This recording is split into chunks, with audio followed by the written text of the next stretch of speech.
असणारी मंडळी, जय भवानी, जय शिवाजी.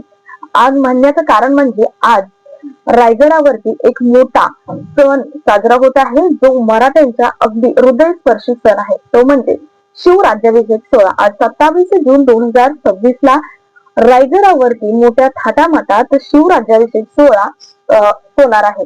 परंतु हा शिवराज्याभिषेक सोहळा आहे तो जरी 27 जूनला होणार असला तरी नेमका याचा इतिहास काय आहे, का करतात शिवराज्याभिषेक सोहळा, किंवा पहिल्यांदा शिवराज्याभिषेक सोहळा हा कधी केला होता, का केला होता आणि शिवराज्याभिषेक सोहळा कोणी केला होता, कुठे केला होता.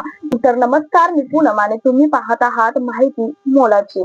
तर बघा, शिवराज्याभिषेक सोहळा आज 27 जून 2026 ला रायगडावरती मोठ्या थाटामाटात साजरे होणार आहे. परंतु यापूर्वी 27 जूनला झाला होता का, तर नाही. तर याचं महत्वाचं कारण आहे की पहिला हा शिवराज्याभिषेक सोहळा हा इंग्रजी तारखेनुसार केला जात होता, तर आता तो मराठी तिथीनुसार केला जातो. म्हणूनच या वर्षीची तारीख आलेली आहे 27 जून 2026 ला शिवराज्याभिषेक सोहळा. म्हणजेच आज रायगडावरती शिवराज्याभिषेक सोहळा मोठ्या थाटामाटात पार पडणार आहे. याआधी शिवराज्याभिषेक सोहळा हा 6 जून 1674 ला रायगडावरती झाला होता. आता तुम्ही मला 6 जूनला झाला होता, तर आता 27 जूनला कसा, तर 6 जून ही तेव्हाची इंग्रजी तिथीनुसारची तारीख होती, तर आत्ताची मराठी तिथीनुसारची तारीख ही 27 जून आलेली आहे. आणि 27 जून तारीख घेण्याचं कारण आहे की चैत्र शुद्ध जी त्रयोदशी आहे ती आज आहे, आणि या शुद्ध त्रयोदशीच्या मुहूर्तावर आज 27 जून 2026 ला शिवराज्याभिषेक सोहळा हा रायगडावरती मोठ्या थाटामाटात पार पडणार आहे. परंतु शिवराज्याभिषेक सोहळा का केला होता, तर शिवराज्याभिषेक जेव्हा शिवाजी महाराजांनी सर्व गडकिल्ले जिंकले, आपलं हिंदवी स्वराज्य जिंकलं, त्याचा एक पुरावा म्हणून छत्रपतीच्या नावांपुढे छत्रपती हा कायदेशीर छत्रपती हा शब्द लागावा यासाठी हा शिवराज्याभिषेक सोहळा केला होता. छत्रपतींनी सर्व राज्य जिंकले, स्वराज्य हिंदवी स्वराज्याची स्थापना केली, आणि त्यानंतर छत्रपती शिवाजी महाराजांनी त्यांची आई जिजाऊ यांच्या मनात आलं की एकदा आपला अभिषेक करून घ्यावा, आणि ज्याचं नाव आहे राज्याभिषेक. ज्यांनी ती राज्य जिंकली त्यालाच राज्याभिषेक असं म्हटलं जातं. राज्याभिषेक करून घ्यायचा असं त्यांच्या मनात आणि त्यांच्या आईच्या तर जनतेच्या सुद्धा मनात होतं. म्हणूनच त्यांनी राज्याभिषेकाच्या अगोदर 1 ते 1.5 महिना ते चिपळूणला गेले, आणि चिपळूणमध्ये त्यांच्या सैन्य दलाचा तळ होता. परंतु सैन्य दलाच्या तळावरती त्यांचे प्रतापराव गुजर यांनी वीरमरण घेतलं होतं, आणि त्यानंतर सैन्य दलाचा एक प्रमुख करावा म्हणून त्यांनी हंबीरराव यांना प्रमुख केलं. त्यानंतर ते आले आणि त्यांनी पुन्हा आपला राज्याभिषेक करण्याची सुरुवात ही आपल्या पवित्र आणि धार्मिक भूमिकेतून करण्यासाठी ते पुन्हा प्रतापगडावर गेले, जिथे की त्यांची कुलस्वामिनी तुळजाभवानी आहे, तिथे गेले आणि त्यांनी तुळजाभवानीला एक सोन्याचं छत्र अर्पण करून आपल्या राज्याभिषेकाची सुरुवात केली. राज्याभिषेकाचा सोहळा जवळजवळ 1.5 ते 2 महिने चालू होता. या 1.5 ते 2 महिन्यात जवळजवळ रोज 3 ते 4 हजार लोके आहेत ती जेवण करून, आणि प्रत्येक लोकाला शिवाजी महाराज, प्रत्येक कुटुंबाला शिवाजी महाराज सोन्याची एक मोहरा देत होते. हा राज्याभिषेक सोहळा चालू असताना त्यांनी अनेक धार्मिक विधी सुद्धा पार पाडल्या. राज्याभिषेक सोहळा चालू असताना त्यांनी जेव्हा शिवाजी महाराज सिंहासनावर बसले तेव्हा पुढचा पदभार स्वीकारण्यासाठी संभाजी महाराज म्हणजेच त्यांचा मुलगा हा दुसऱ्या पायरीवरती बसला होता. ज्यावेळी शिवाजी महाराजांचा राज्याभिषेक झाला. शिवाजी महाराजांचा राज्याभिषेक हा दुधाने, सोन्याच्या आणि चांदीच्या मोहराने करण्यात आला. हा राज्याभिषेक हा 6 जून 1674 ला करण्यात आला. हा राज्याभिषेक हा गागा भट्ट यांनी केला. गागा भट्टांनी त्यांची पूर्णपणे जी पडताळणी आहे ती केली, आणि त्यानंतर त्यांचा राज्याभिषेक यांनी गागा भट्ट यांनी मान्यता देऊन गागा भट्ट यांनी मोठ्या थाटामाटात पार केला.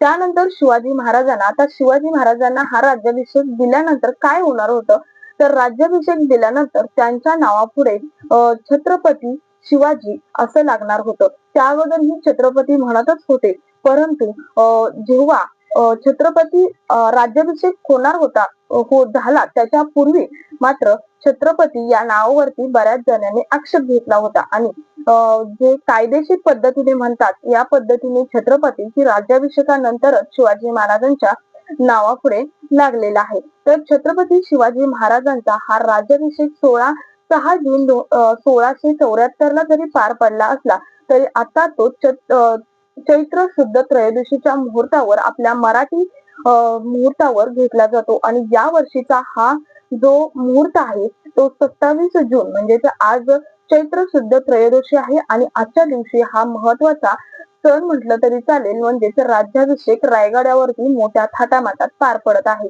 आता राज्याभिषेक झाल्यानंतर काय झालं आहे तर राज्याभिषेक झाल्यानंतर शिवाजी महाराजांनी जे हिंदवी स्वराज्य स्थापन केलं आहे ते हिंदवी स्वराज्य स्थापन झालं.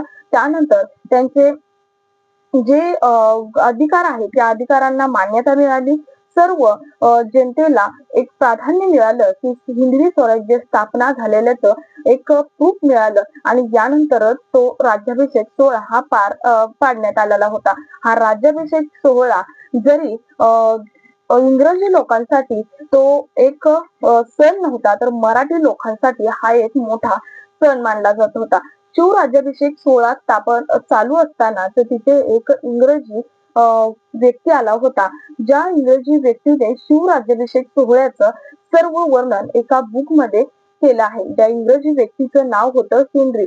या इंग्रजी व्यक्तीने या एका इंग्रजाने येऊन शिवराज्याभिषेक सोहळ्याला हजेरी लावली होती. तो शिवराज्याभिषेक सोहळ्याला जरी आला असेल तर तो आदराने शिवाजी महाराजांपासून 1 ते 2 फूट समोर उभा राहून त्यांची सर्व न्याहाळणी करून त्याने नंतर त्यांच्यावरती एक पुस्तक लिहिलं आणि या पुस्तकामध्ये त्याने शिवाजी महाराजांचे सर्व वर्णन हे केले होते. म्हणजे त्यावेळी इंग्रजांना सुद्धा शिवाजी महाराजांपुढे झुकावं लागलं होतं कारण शिवाजी महाराजांनी सर्व संघर्ष करून त्यावेळी हिंदवी स्वराज्य हे जिंकलं होतं. तर असा त्यावेळीचा जो शिवराज्याभिषेक आहे तो शिवराज्याभिषेक पार पडला आणि त्या दिवसापासून शिवाजी महाराजांना क्षत्रिय कुलावंत छत्रपती शिवाजी महाराज हे नाव कायदेशीर पद्धतीने देण्यात आलं आणि हाच जो दिवस आहे तो हाच दिवस प्रत्येक हिंदवी स्वराज्यातील मराठी व्यक्तीसाठी एक सण मानला जातो आणि रायगडावरती दरवेळी चैत्र शुद्ध त्रयोदशीला हा जो राज्याभिषेक आहे तो मोठ्या थाटामाटात साजरा केला जातो. तर हा होता इतिहास शिवराज्याभिषेक सोहळ्याचा.